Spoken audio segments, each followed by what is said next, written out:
அலைஹிஸ்ஸலாம் அவர்கள் மதீனாவில் இருக்கும்போது ஒரு ஜனாசாவில் போய் கலந்துக்கிறாங்க. ஒரு ஜனாசாவுக்கு போகிறாங்க, ஒரு அன்சாரியினுடைய ஜனாசா.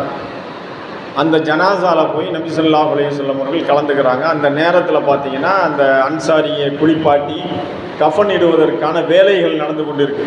கபருக்கு கொண்டு வரப்படவில்லை.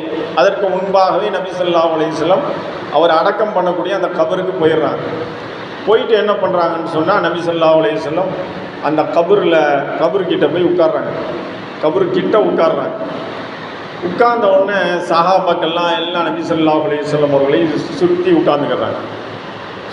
சுற்றி உட்கார்ந்துக்கிட்டு நபி ஸல்லல்லாஹு அலைஹி வஸல்லம் கையில் ஒரு குச்சி ஒன்று வச்சுருக்கிறாங்க.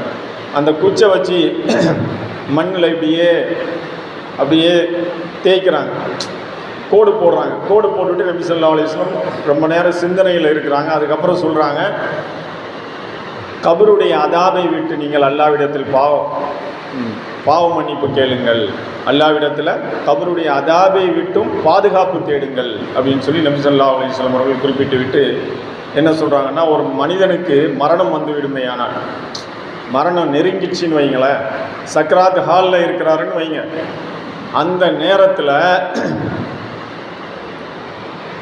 நல்ல அடியாராக இருக்கிறார், அவர் மரணிக்க போகிறாரு. அப்படிங்கும்போது வானத்திலிருந்து மலக்குமார்கள் என்ன பண்ணுவாங்களாம், கஃன் துணியை எடுத்துகிட்டு வருவாங்களாம். அல் முஸ்ததரக்குல் ஹாக்கிம் என்று சொல்லப்படக்கூடிய ஹதீஸ் கிரந்தத்தில் 107வது ஹதீஸாக இது பதிவு செய்யப்பட்டுள்ளது.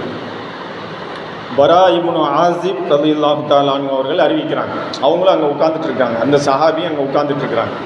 நாங்கள்லாம் எப்படி நபி ஸல்லல்லாஹு அலைஹி வஸல்லம் இதை அறிவிக்கும் போது நாங்கள் எப்படி உட்காந்துட்டு இருந்தோம்னு சொன்னால், எங்கள் தலையில் ஒவ்வொருத்தர் தலையிலையும் பறவைகள் உட்காந்துட்டு இருந்த மாதிரி அப்படியே அட்டென்ஷனில் அப்படியே நாங்கள் நபி ஸல்லல்லாஹு அலைஹி வஸல்லம் அவர்கள் சொல்கிறத நாங்கள் கேட்குறதுக்காக உட்கார்ந்து கொண்டு இருந்தோம்.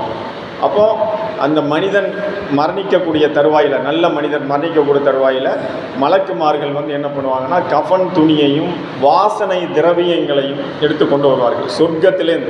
சொர்க்கத்தினுடைய கஃன் துணியை எடுத்துக்கிட்டு வருவாங்க. எடுத்துகிட்டு வந்து என்ன பண்ணுவாங்கன்னு சொன்னால், அந்த மனிதனை சுற்றி உட்காந்துருவாங்க. சுற்றி உட்காந்துட்டு மலக்குள் மௌத் வருவதற்காக வெயிட் பண்ணுவாங்க. மலக்குள் மௌத் உயிரை வாங்கக்கூடிய மலக்கு தனியாக இருப்பாங்க. அவருக்கு இஸ்ராயில் சொல்லப்படும். இஸ்ராயில்னு சொல்லி தௌராத் வேதத்தில் தான் சொல்லப்பட்டிருக்கு. இஸ்ராயில் சொல்லலாம், ஒன்றும் தப்பு இல்லை. மலக்குள் மௌத்துன்னு சொல்லலாம். அல்லாஹ் தஆலா திருமறையில் சஜதாங்கிற அத்தியாயத்தில் மலக்குள் மௌத்தி அப்படின்னு தான் அல்லாஹ் சொல்கிறான். எப்படி வேணாலும் சொல்லலாம், இஸ்ராயில் சொல்லலாம்,